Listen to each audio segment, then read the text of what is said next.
So I just wanted to welcome everybody to the first seminar series of this academic year. And I'd really like to thank the ISGAP team, El Shadei and Harris and Daphne and Ira for putting all the logistics together. And also Ellen Cannon, Professor Ellen Cannon, and Amy Ellman and David Patterson, Sylvia Barak-Fishman, who've put this seminar series together. And it's really incredible that so ISGAP is becoming this international platform for all sorts of innovative programming. So in a sense, I guess making lemonade from lemons from a difficult time with the COVID-19 crisis and economy.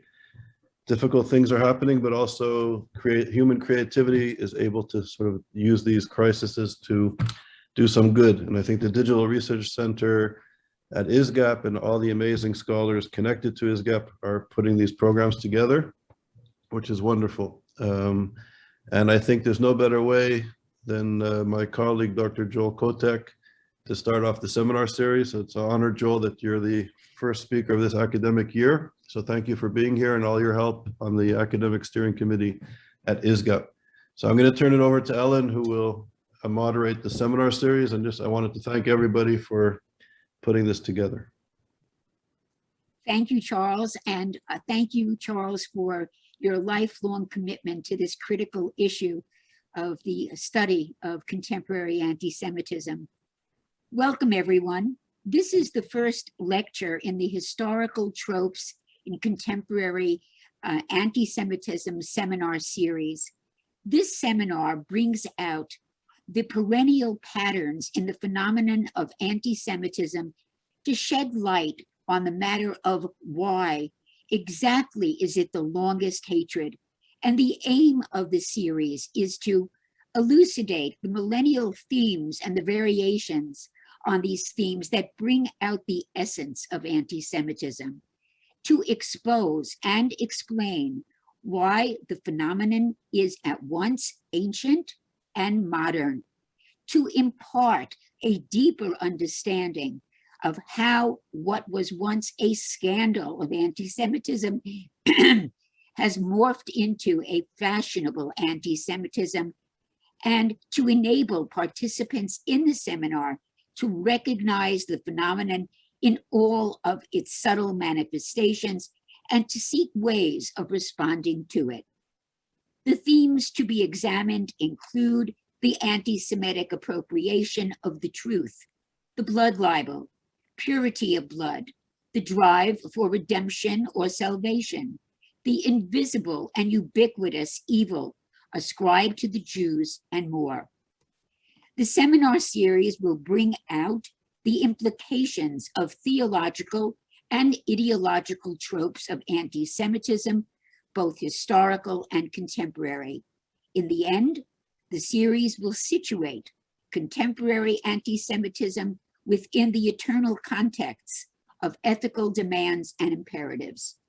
It will pose the ethical questions that implicate each of us who encounters the phenomenon, and the question put to the firstborn of the first human: where is your brother and what have you done?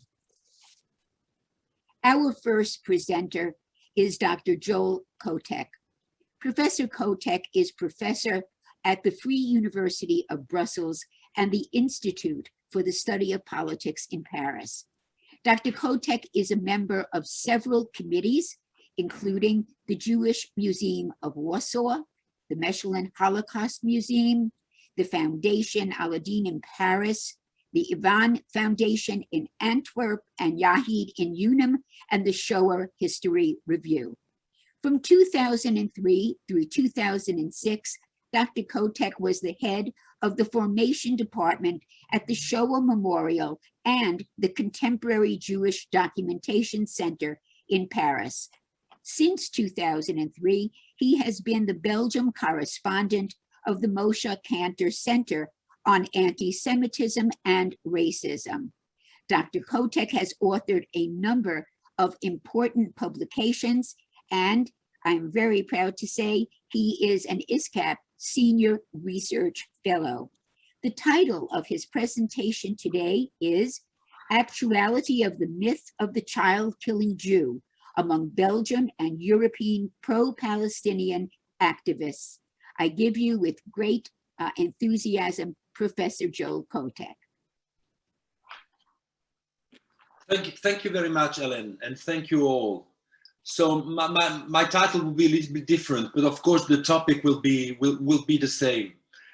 So I propose myself to reflect on the persistence of anti-Semitic invariant, as you say, tropes. This is to say, on the reproduction of prejudices, tropes, clichés, which appears to be surprisingly tenacious.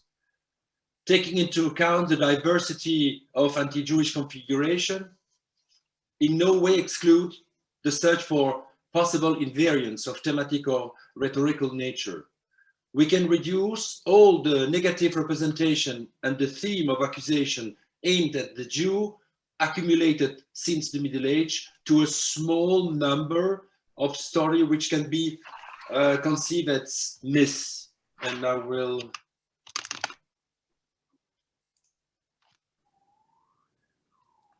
So, you see my presentation? We just lost it, Joel. Strange. Now? Yes. Yes. But does it work? Yeah. Uh-oh. Sorry.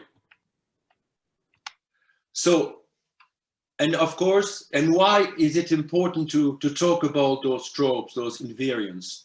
Because those myths, and of course, you know, deicides, Jewish vampirism, ritual crimes, are what we can call social dynamics, a ready-made pretext for the worst anti-Semitic violence. And of course, we remember the Kiel's pogrom after the Holocaust in Poland in 1946, when 42 Jews were killed after an absurd accusation of ritual murder. So what are the anti-Semitic invariants of past centuries? The Jews will and were constructed as, and this is very important, the satanic enemy of mankind, of course, the killer of God, the deicide, the poisoner. Also, the other trope will be the cosmopolitan nomads, an exploiter by vocation. The third trope that I choose, it's the born plotter, with the myth, which is very important for me, the myth of Judah. And of course, the central, of course, explanation and the core of my presentation, child killer by religious necessity. So, as you know, and I'm an historian, and that's why I believe that history, it's the most important thing to understand contemporary anti-Semitism. The Jews as such has been progressively constructed in the Christian city as the satanic enemy of God and mankind, the criminal by excellence, the cosmopolitan nomads, the exploiter by vocation, the bond schemer. And I would say, you know, that I insist very well on this, that I would say the first anti-Jewish trope and fake news, of course, is the invention of the satanic Jew called Judah, which is absurd because you know that Jesus, despite that he was a Jew himself, like all his followers, is presented in the early beginning of Christianity as the victim of a Jewish plot. And this is already the conspiracy theory, you know, managed by the Sanhedrin, hatched by a Jew called Judah, which means Jew, with physical and moral ugliness. And this is also very important. He is ugly morally and physically. Why? Because, as you know, did Judah sell Jesus for money, 13 denarius, then sell his soul to the devil, and finally commits suicide.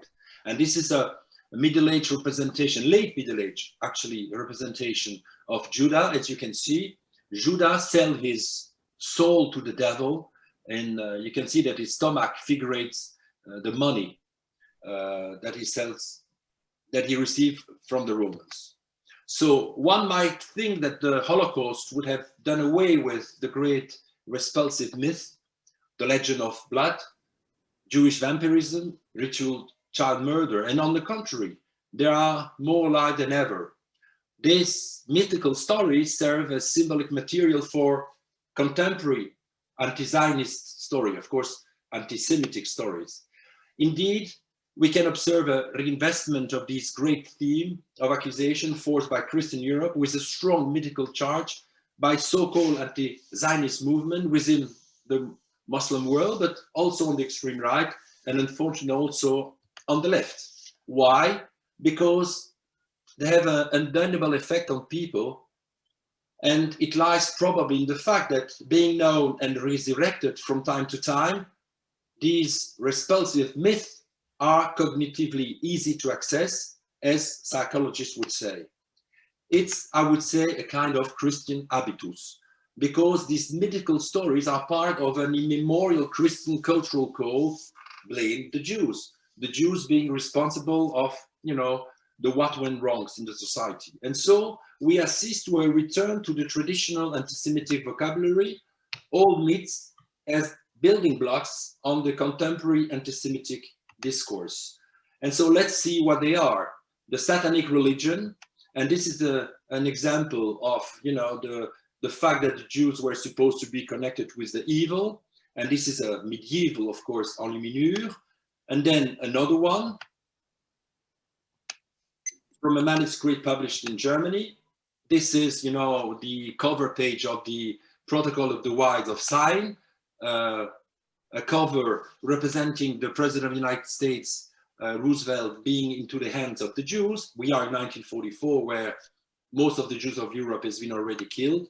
And then, unfortunately, we assist in the Arabic world, you know, the return of those images. And this is one example, because it's not, I would stress on other example, on other tropes, but the fact that, you know, you can see here on the cartoons published by the Palestinian Authority, you can see when the Pope did visit the Middle East, that he is welcomed by, you know, the Prime Minister being represented as Satan, as you can see on the right, on the left side, by a Nazi publication.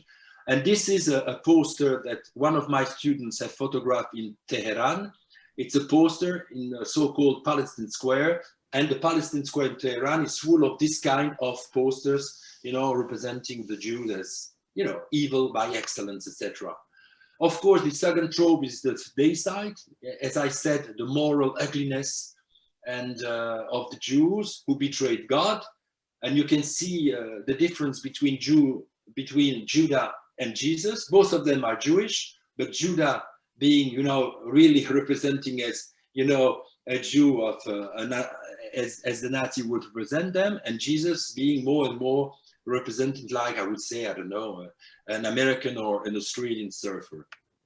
The conspiracy theory, again, Judah selling for money, you know, Jesus to Ponce Pilate, who actually was a Roman, but represented here as a Jew because he has the Jewish head. And look, the ugliness of the Jews, etc. And this you can find, you could find it in 2019 in Belgium. You heard all about this incredible carnival of Alost in Flemish.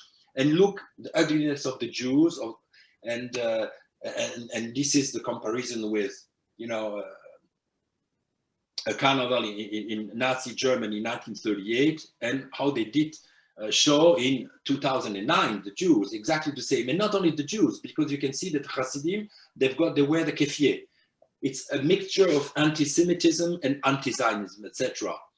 And then, of course, the fact that more and more Jesus is considered as a Palestinian and the Jews as Roman, which is a great paradox, etc. And this is the most, the well-known Palestinian caricaturist, Bukhari, etc.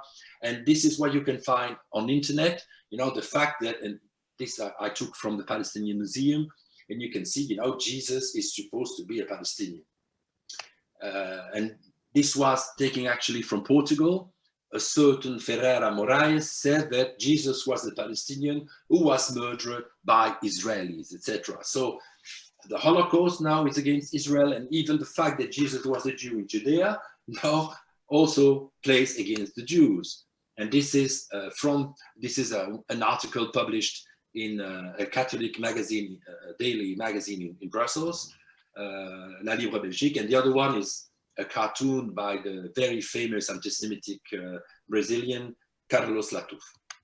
So the third trope is the Jews responsible for the misfortune of the world, enemy of mankind, who aim at the genocide of the Goyim, especially through the creation of epidemics. And we spoke about, COVID-19, and I don't know in the state, but I'm sure, but yes, of course I know, and especially in France, the Jews, some accuse the Jews of being responsible, though this old trope that the Jews are our misfortune, etc. But if everything went wrong, it's because of the Jews.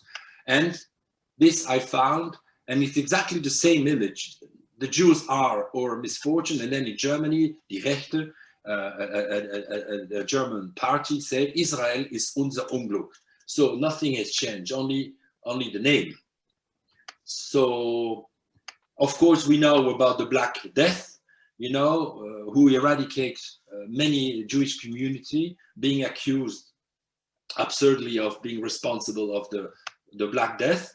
And strangely enough, Agnès Buzyn, who was then Minister of Health in France, she was accused, of more or less, with her husband called Lévy, of being responsible of the disease. And you can see that she poisoned the well directly. And this is really, and this was published. And actually, there were many other, as you know, I think this is an American actually representation. And you can see that COVID-19 representing as a Jewish conspiracy.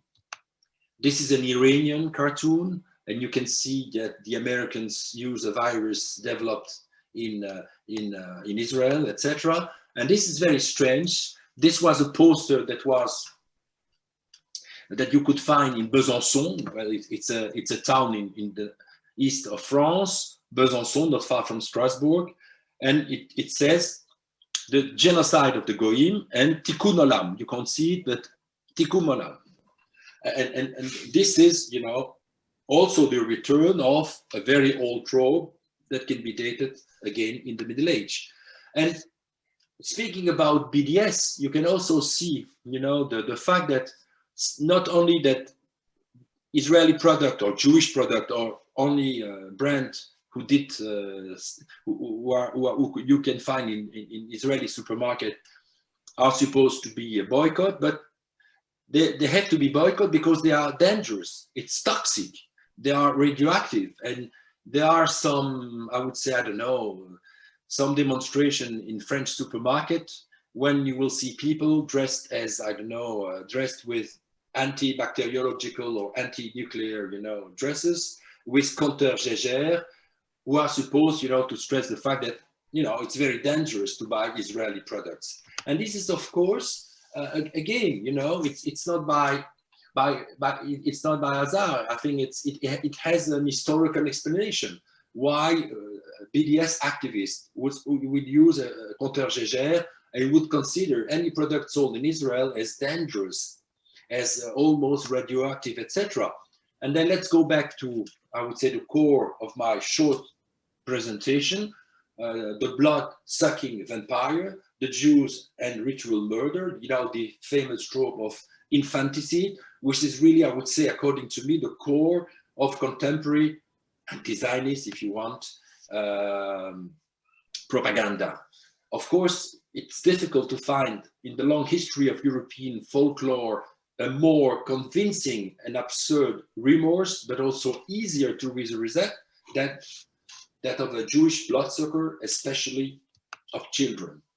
And of course, why? It's very easy to understand, because the legend of the ritual murder or the ritual crime, it means the murder then of Christian children, is central to expressing the bloodthirsty cruelty and criminal nature of the Jews. And those who knows my presentation, of course, will remember this, I've got a lot of representation of children who were supposedly sacrificed by Jews, and you can see is not only they sacrifice, but it's a kind of reminder of the deicides, because they did to the poor children what they didn't do to Jesus, actually. And this is the very famous Simon of Trento in north of Italy, who was, finally, who became a saint of the Catholic Church.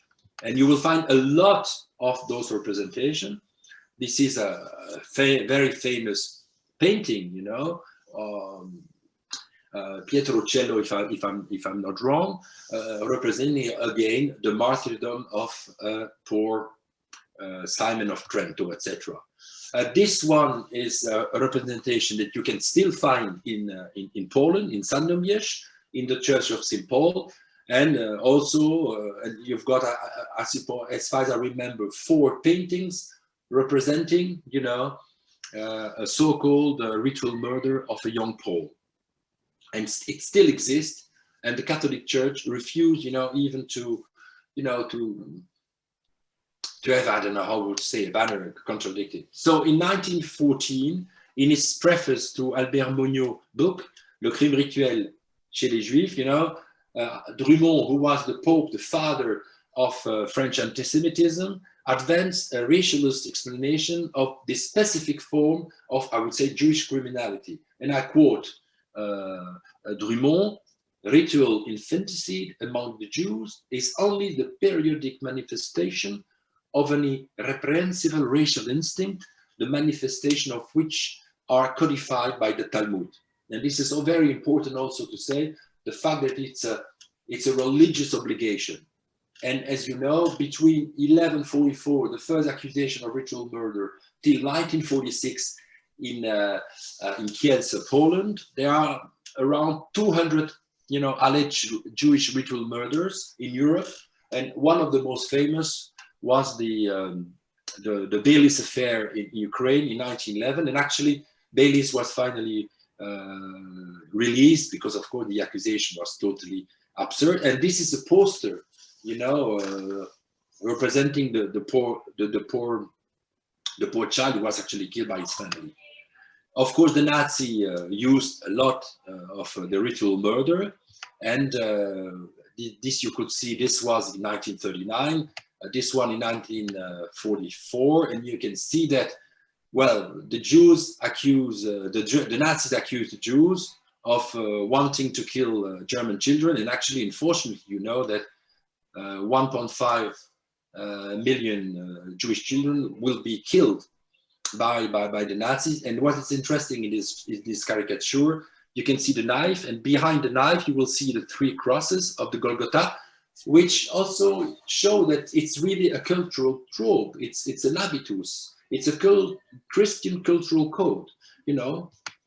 And so let's go back, you know, to contemporary anti-Semitism. This is against Latouf, and Latouf, you know, in 2002, you know, he represented Israeli soldiers, and it's not only born to kill like American soldiers in Vietnam. This one, the Israeli, is born to kill children. You can see on his helmet, etc. And again, you can see Sandomierz, 18th century, and Qatar, 2002. And this is incredible. This was published in Al Aram in 2001. 1 million copy a day. Al Aram, the most famous daily newspaper in the Arabic world. And you can see, you know, Jews drinking literally young Palestinian blood, etc. This cartoon was found on the official side of the Palestinian Authority, and you see, you know, it's a reminder of ritual murder, and also I would say, in a sense, Auschwitz. So it is difficult, as I say, to find in the long history of European folklore a more convincing and absurd rumor, but also one that is easier to resurrect than that of the blood-sucking Jews, especially of children, etc. And not only in the Arabic world, where actually it's a new invention, but especially in the West, where we assist to a return to the classical myth. And this poster actually was published, well, a long time ago, 20 years ago, in San Francisco, University of California, as far as I remember. And you can see, it's a Palestinian children meat. The brand is Sharon, and the young boy was slaughtered according to Jewish rites under American license. So this is an incredible posters, an incredible cartoon that I find on the internet in France. And you can see former prime minister, and I translate, you know, to make it for you to understand. Skipped Palestinian children brains, arrival of tender Palestinian children every day, all our cattle are traditionally slaughtered according to the rule of the Talmud. Now, this is important. It's supposedly to be anti-Zionist, but the Jews kill children to the rule of the Talmud. And this is really, and this poster was in my university in Brussels, and you can see an Israeli soldiers, don't let your children cross this point. This is what the Palestinian mother said, and you can see children killers ahead. So in Belgium, the baby carriage, symbol of the genocidal conflicts. You remember Cuirassier Potemkin of Einstein, you know, the very famous scene of, you know, the baby carriage falling down the stairs. And in Belgium and also in France, baby carriage is the symbol of, I would say, the genocide of the Palestinian. And these are the posters, you know, calling in 2011 to demonstrate against Israel, you know, during the war between Israel and the Hamas. And you can see at the center, you will see this baby carriage, again in a street demonstration, like in the medieval, you know, théâtre de rue, street theater. You will see the death, and then you will see a baby carriage, etc. And then against the blood, you know, remind. And then boycott Israel. If you want, you can buy these incredible T-shirts, and it's very simple. You see the baby carriage and then a missile. You know, this is supposed to be, in a sense, concentrate the essence of the war between Israel and the rest. And then again, you can see Benjamin Netanyahu showing that the target number one is the child, the children, and again, the baby carriage and bombs, etc. These are, you know, there was a huge demonstration in Brussels then. This was in 2009. There were 30,000, you know, people demonstrating against Israel in the street of Belgium. Well, you have to know that when there is a demonstration for the Kurds, for the Rohingya, or for the Tibetans, you will find maximum few hundreds, but really maximum. Then there were, I think, 30,000 people with all parties, left from center, only the liberal weren't there. And you can see Gaza worse than Auschwitz, etc. And they were showing babies, puppets of, you know, bloody babies, etc. So you have to imagine the impact. So Jewish vampirism is central in today's Israeli propaganda, also as evidenced by the BDS campaign, and I will more or less finish here. As you know, I published a book on BDS, and again, I say that the boycott of Jewish products make it possible to replay the dramaturgy of the infanticide Jew. Look at this, you know, you have to boycott, you can't drink SodaStream, and then you will see a young girl, you know, showing her bloody hand.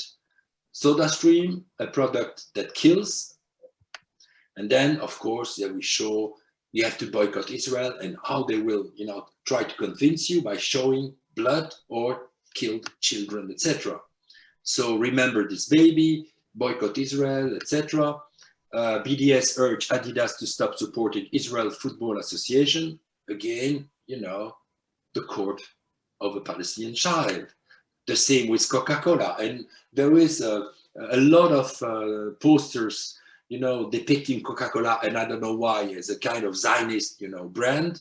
And so you will see why, if you drink Coca-Cola, you participate to the massacre of the Palestinian children, etc. Drink Coca-Cola is killing Gaza.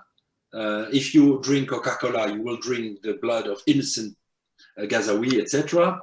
And I've got kind of 20 posters like this, which is totally absurd, but it exists. And even Pepsi. I found only one against Pepsi because, as you know, according to certain crazy, you know, Islamic propagandists, Pepsi means pay every pence to save Israel. And then if you drink Pepsi, you also support the criminal state of Israel. This is Carlo Latouf. You know, if you buy Israeli goods, of course, you participate to quasi-genocide. You can see the young child there. And then again, you know, always the fact that, you know, the homology between Jesus, between the Palestinian people, the killing, etc. And so I more or less finished here. Is it a belief or a strategy or both? I believe it's both.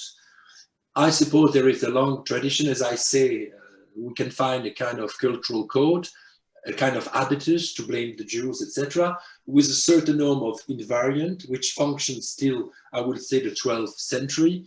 And also it's a strategy, because one of the best way to hate Israel, to prepare the mind to its destruction, is to show that this, these people, this country, this ideology is criminal.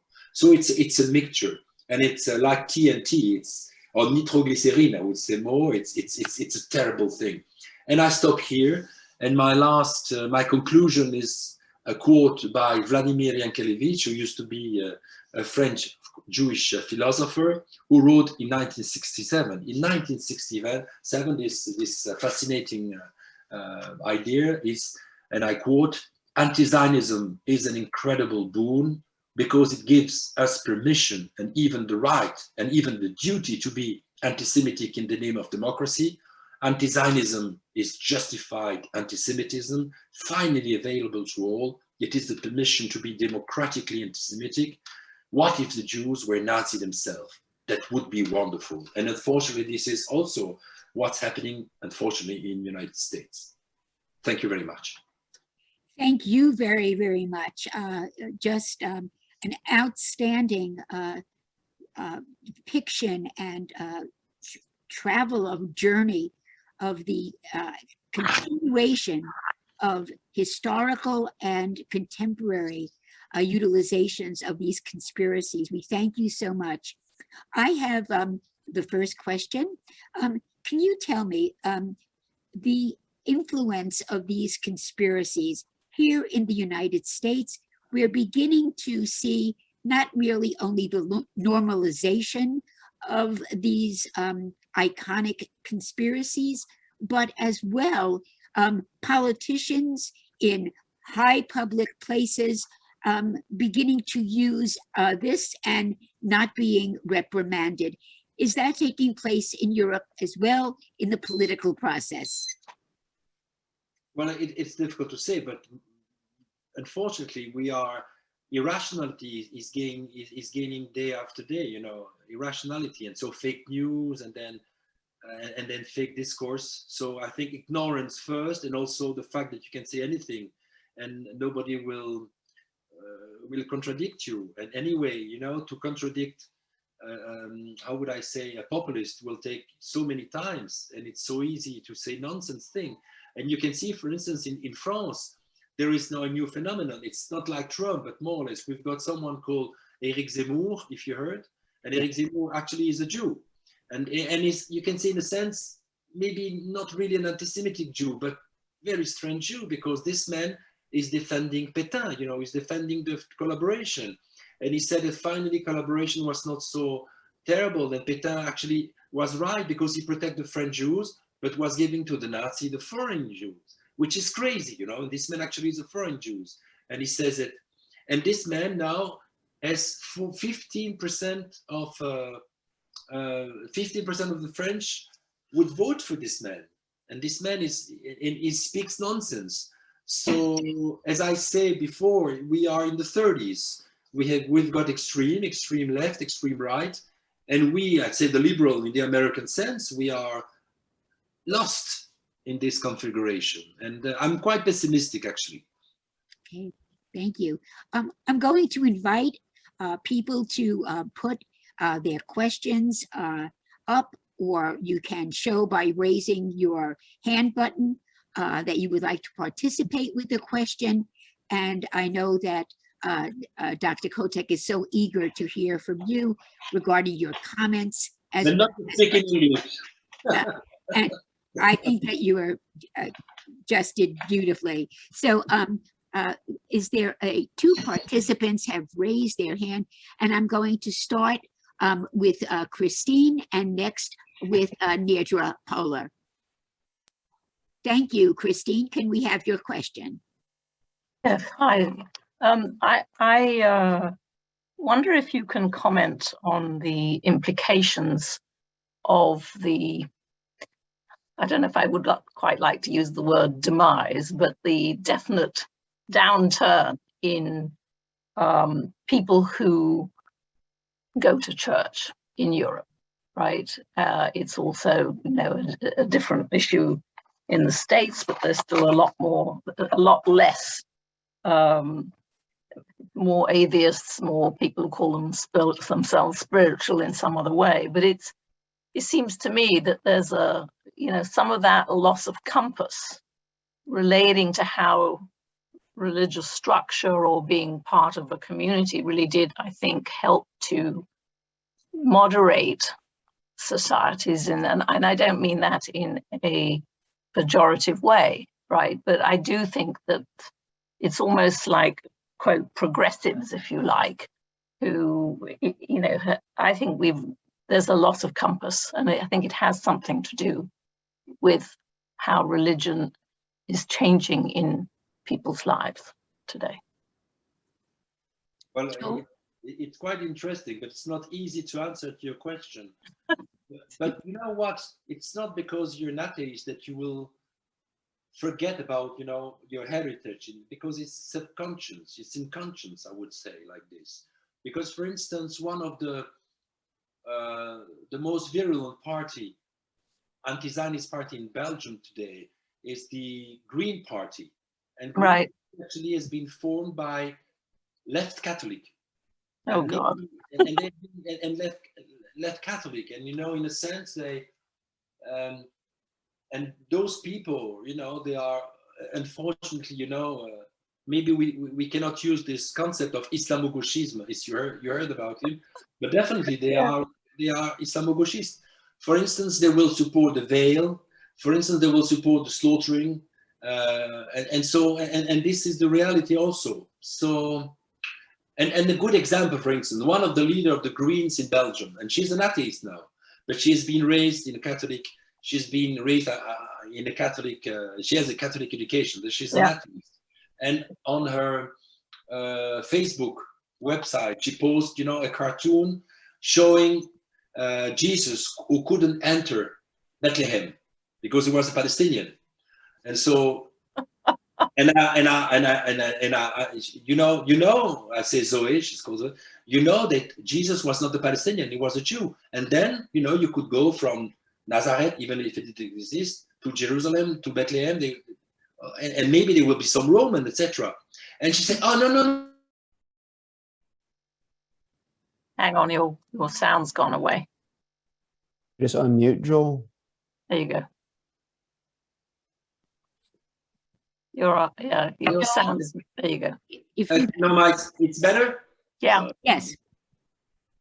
So it means that, you know, she is first ignorant, and then she wanted to use anything they could against Israel, etc.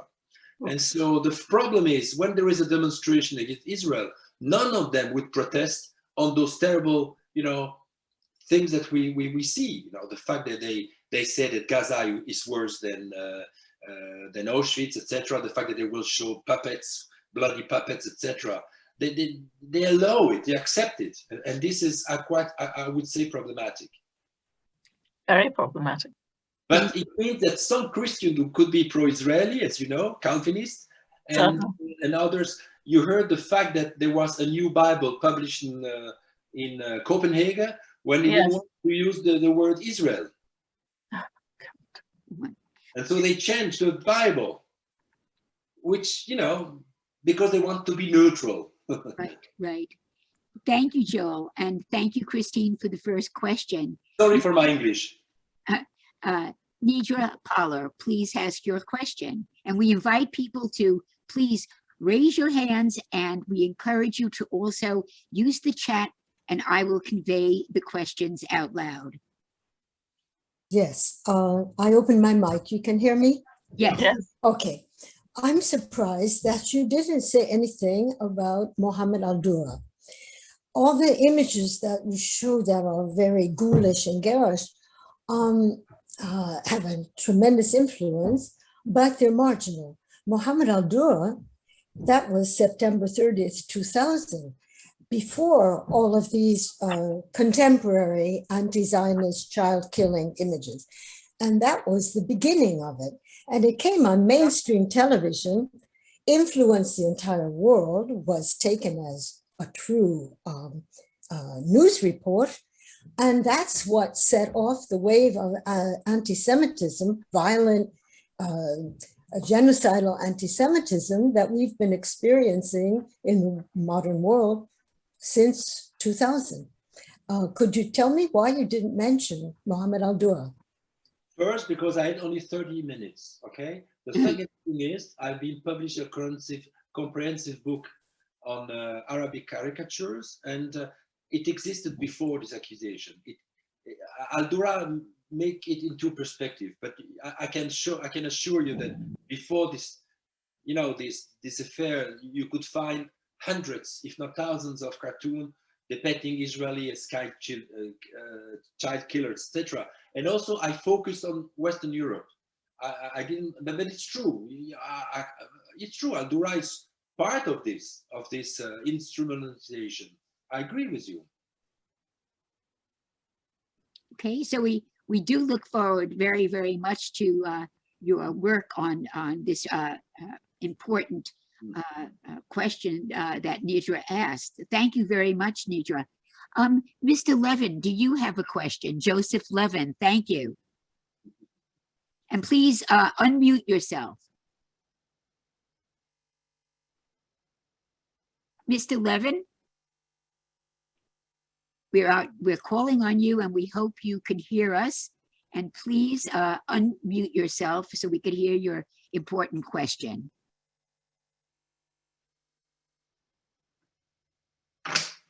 Okay. Let us take the next, okay. Raul Artal, please let us have your question. Thank you very much. The question that I have that is rarely being addressed is why is that the media rarely, if ever, mentions anti-Semitism? Is the media anti-Semitic? Well, it's a very good question. It depends. In France, they will speak a lot about anti-Semitism. There were several articles in Le Monde, for instance. At the beginning, they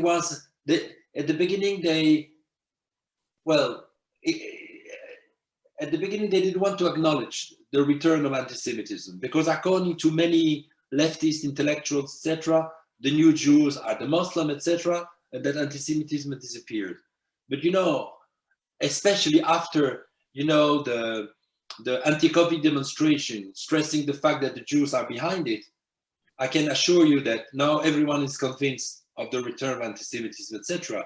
But the problem is, it's embarrassing because the main vector today of anti-Semitism is not the extreme right. It would say it's the Muslim youth. And, you know, if you're a leftist, it's difficult for you to acknowledge the fact that the first victim of common racism are the vector of contemporary anti-Semitism. In France, in Belgium, there have been 17 Jews killed, and all of them were killed by young Arabs. And this is the reality. In my country, in Belgium, they won't speak about it. It's still, I would say, they still refuse to speak about it. And I published now a year ago a survey about anti-Semitism in school, where I show that young Arabs, young Muslim are 3 times more anti-Semitic prejudice than young atheists. Almost no one spoke about it. I had an article in Le Monde, but not in Le Soir, not in the, I would say, the official television, Francophone television, because it's a reality difficult to accept. In Belgium, and unfortunately, it's like this. So we, the Jews in Belgium, we are, I would say, quite lonely. Yes, thank you. Raul, do you have another question for us? Well, I would like to thank very much for the initiative of discussing this very important issue. And as I indicated before, I wish the media will pick up some of the things, or will adopt in their news this theme, which is very important. And I frequently lecture about the Holocaust, schools and other groups, and I'm amazed to find out how little people know about the Holocaust and why it occurred, and rarely the issue of anti-Semitism is being brought up. Right. It is the exact same thing when in the United States, Mr. Artel. What we also see is that when people who know nothing about us have huge opinions, which are highly negative, and consequently, it encourages us to question what was the impact of all of the education that we attempted as a Jewish community to try to reach the public, and how can we adjust it to be more formidable to inform people. And we thank you also for lecturing on the Holocaust. That's wonderful to hear from you. We have two people who have questions. We're happy to hear from you. We have Mark Freeman, and it will be followed by Stephen Baum. Thank you, Mark. Yes, I'm wondering whether you could speak a little bit about the specificity of anti-Semitism. The images are very striking, but I can't help but react to the question of audiences. How are these messages received differently in different circumstances? We don't see a lot of this in Canada. There certainly is the problem of left-wing anti-Semitism, and it is a problem on campuses, but it's not received in society as widely as I think it's received in Europe, and it poses a different problem, I think, and requires different sorts of responses. So I wonder whether you could comment on the differential audiences for anti-Semitism. You said you're talking about Western Europe, but obviously it's different in the Middle East, it's different in Eastern Europe, different in Western Europe, and different in North America. Right. Joel, would you like to speak on that, please? Yes, in a sense, I agree with you, but there is, as I said, they are invariant. And invariant you can find wherever. And if you want, I can show you some posters produced in Quebec, when you will see, poster asking for the Quebecers not to buy Israeli goods. And you will find also image of young Palestinian children killed, etc. So, of course, the problem of audience, I would say that the majority of the people, they didn't care about the conflict. The problem is that history is made by active minority.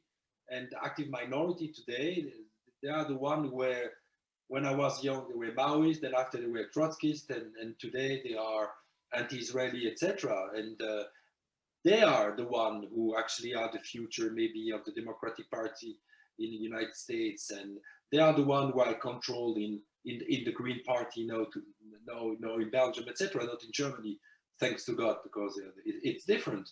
So, and if you wanna, I can show you that the trope of the Israeli being responsible of trying to kill as a priority Palestinian children. You can find it almost everywhere, in any continent, not in Africa, I suppose, but etc. So there are tropes. They seem to be unfortunately universal.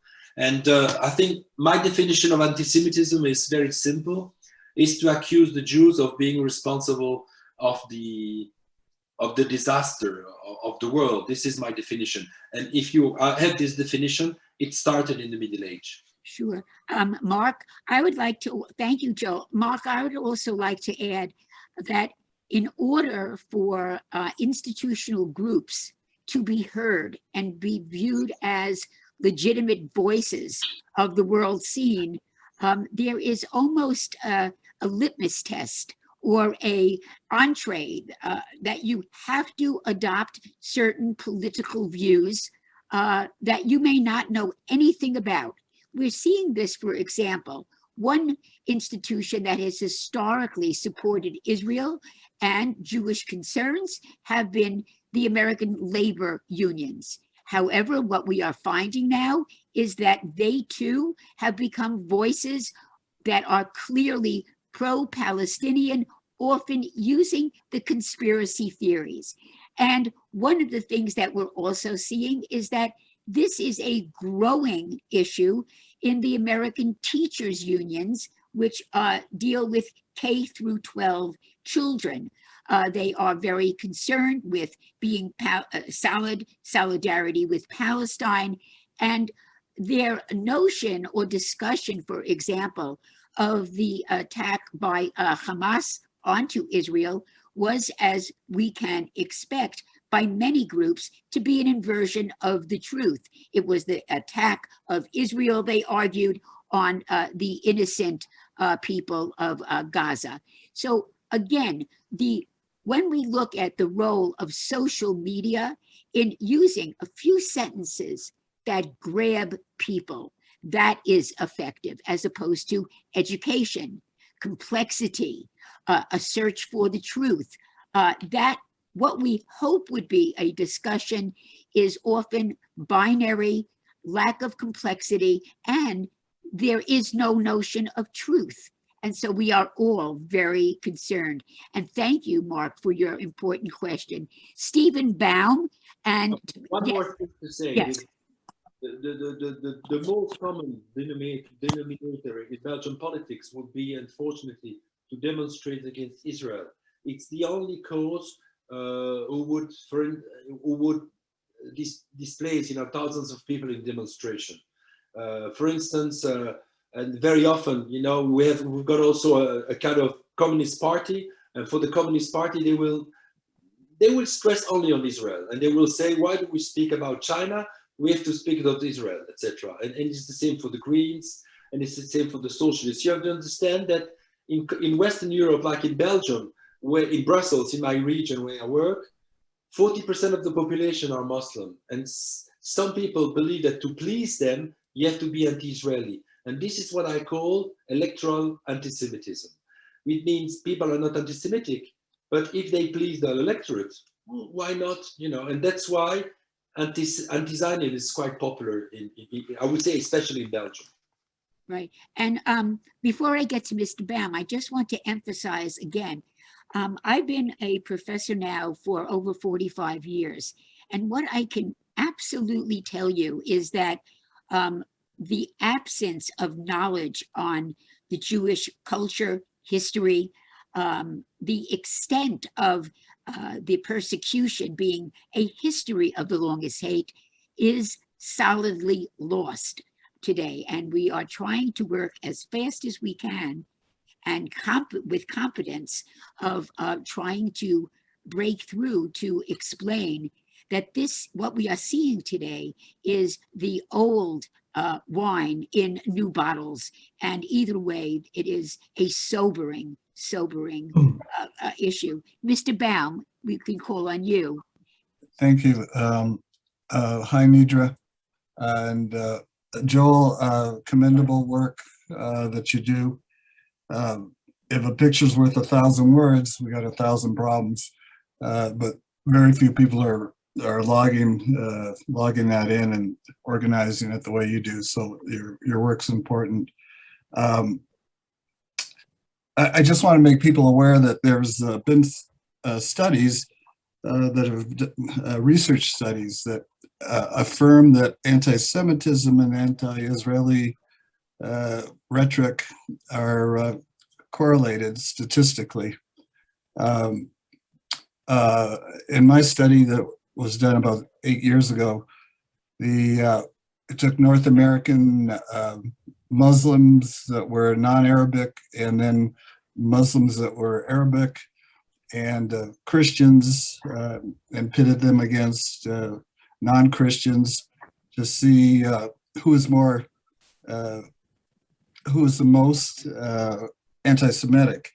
And the numbers were along the lines of everybody was with Arab Muslims being the most anti-Semitic, followed by Muslim non-Arab people. The lowest and negligible were the North American Christians. Now, I didn't at the time divide it between left and right, and my guess is they've been, especially the students, have gotten a good earful, but in the last 10 years, because it wasn't quite on college campuses yet. It was in England just starting at the time.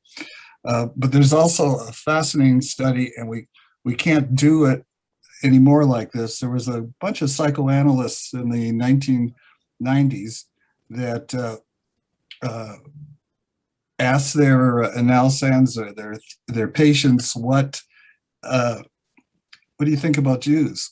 And they recorded then the associations, and most of the associations of Jews were negative, surprise, surprise, and fundamentally went back to some remembered coloring scenes of the deicide and the Passion when they were children. And those were the ideas that were coming up over and over again.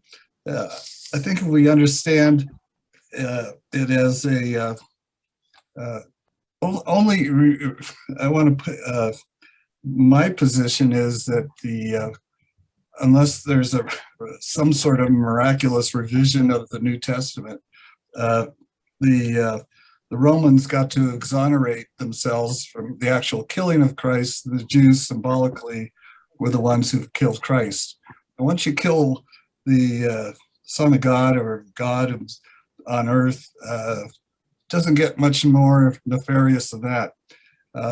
And some of the key myths that Joel was talking about, all of them seem to link back to the Sanhedrin and their decision making.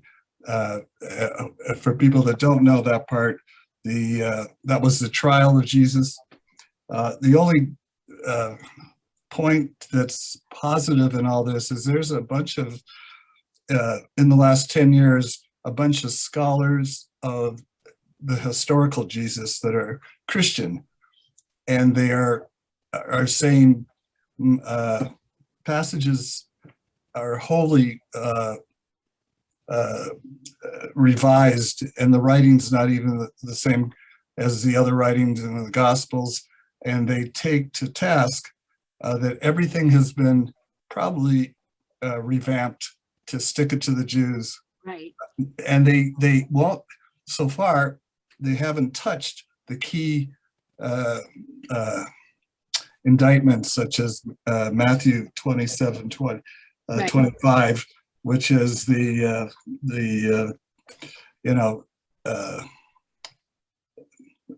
one, the part that says, the line that says, let them be upon us, let his blood be upon us and upon our children. That blood curse, none of the Christian scholars have touched it. Excuse me, Stephen. Yeah. We have gone over our 1 hour.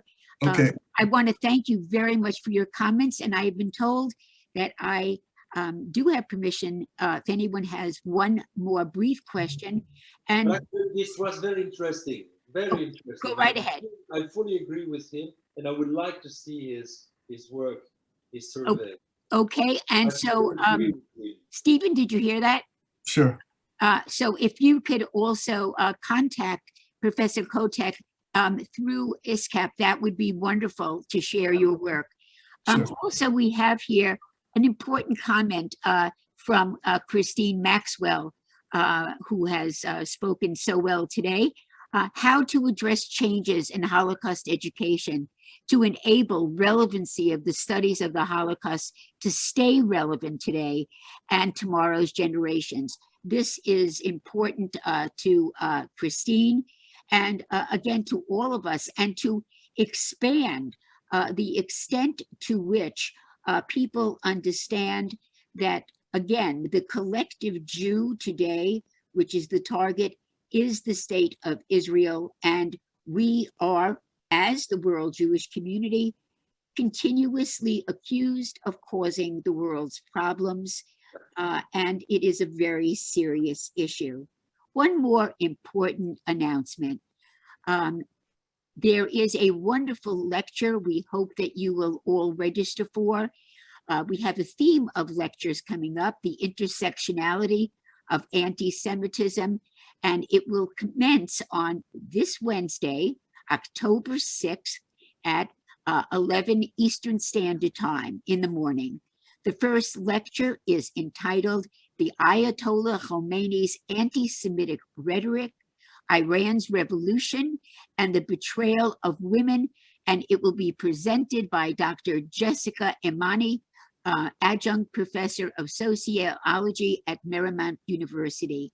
I want to thank you all for your interest, and we hope that you will become regularly involved with the wonderful programming that ISGAP provides. Special thanks to Dr. Joël Kotek, who has enlightened us as to the historic journey of these conspiracies, accusations, and how they are utilized, unfortunately for us successfully, by the far right, the far left, and Islamists.